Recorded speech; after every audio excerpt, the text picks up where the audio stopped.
In 2023, a psychiatrist named Rami Kaminski published a book that most people have never heard of.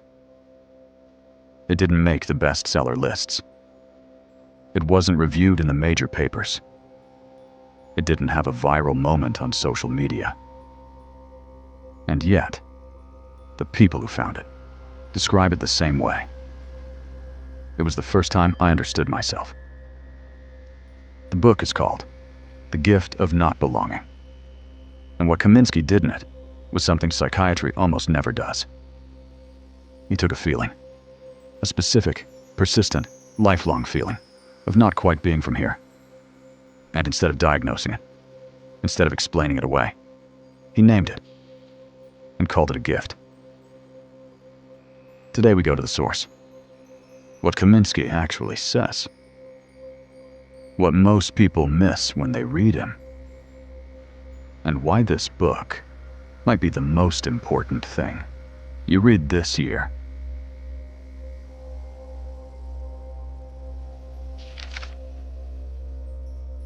Kaminski spent 40 years as a psychiatrist, working with patients who came to him, carrying the same invisible weight.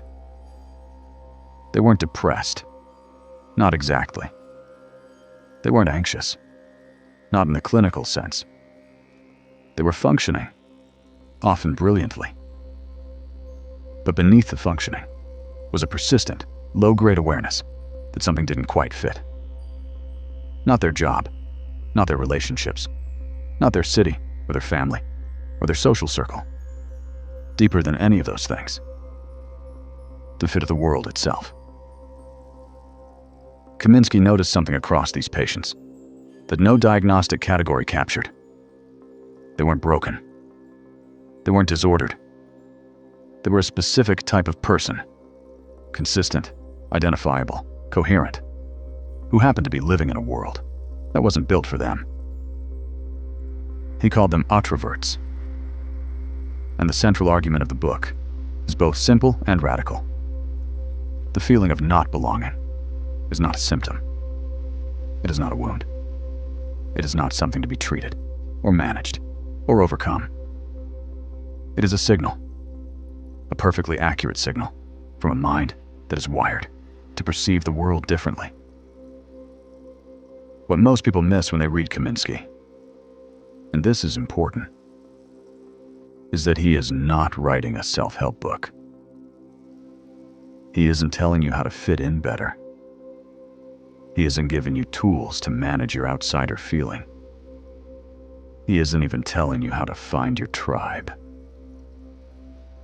He is making a clinical argument that the outsider experience is a distinct psychological reality, not a failure of adaptation, but a different kind of adaptation entirely.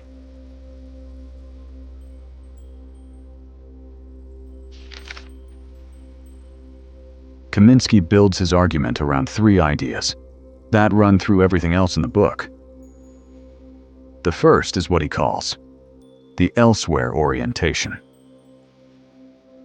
Otroverts, Kaminski argues, don't experience the world as a place they belong to and occasionally feel distant from. They experience it the other way around. Distance is the default. Belonging is the effort. Their natural orientation is elsewhere, toward the interior, toward the abstract, toward something that isn't quite here and isn't quite now. This isn't escapism. It isn't dissociation. It is simply where the otrovert's center of gravity lives. The second idea is what Kaminski calls the cost of the mask. Most otroverts, by the time they reach adulthood, have developed a performance. A social self that knows the rules, speaks the language, passes as someone who belongs. And it works.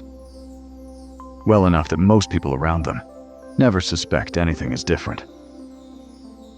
But Kaminski is precise about the cost. Every hour in the mask is an hour of energy spent on translation instead of creation, on performance instead of presence, on fitting into a shape That was never yours. The exhaustion otroverts feel after social situations isn't introversion. It isn't shyness. It is the specific tiredness of someone who has been speaking a second language for hours. The third idea is the one the book is named for: the gift itself.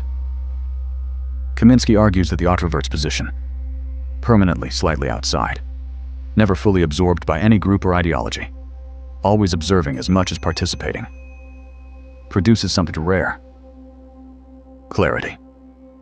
The otrovert sees what people inside cannot. They see the assumptions a group makes, without knowing it makes them.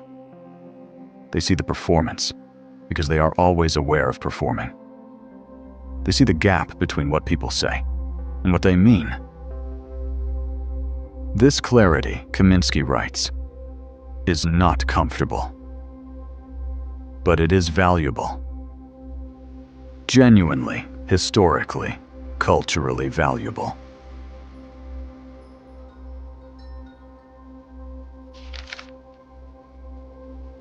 I want to spend a moment on something most people who discuss this book skip. Kaminski gets almost everything right. The framework is solid. The clinical observations are precise. The compassion in the writing is real. But there is one place where the book goes too quickly. And if you miss it, you can walk away with the wrong conclusion. The gift framing. Kaminski is right that not belonging can be a source of clarity, creativity, and rare perception. He is right that it is not a disorder. He is right that it should not be treated as something to fix. But the danger, and this is subtle, is using the gift framing as a reason to stop there. To say, I am wired this way. This is my gift. Therefore, the loneliness is just part of it. It isn't. The wiring is the gift. The loneliness is a consequence, a real one, a painful one, and one that Kaminski himself says deserves to be addressed. The gift is not the suffering. The gift is the perception that the suffering made possible. There is a difference. And staying with that difference is the most honest thing you can do with this book.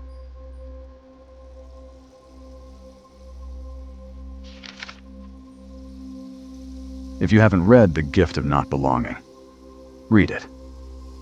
Not because it will solve anything, but because it will name something you have been carrying without a name for a very long time.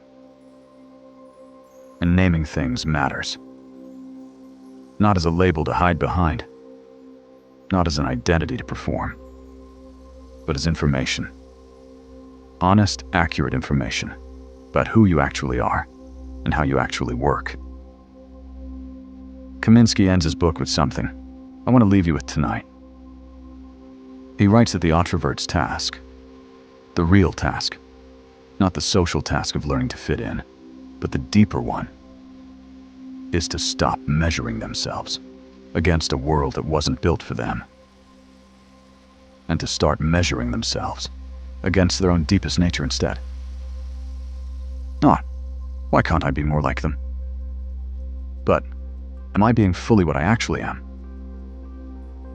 Next week, we talk about the mask, how otroverts learn to perform extroversion, what it costs, and what happens when you finally stop. The link to the book is in the description. It's worth your time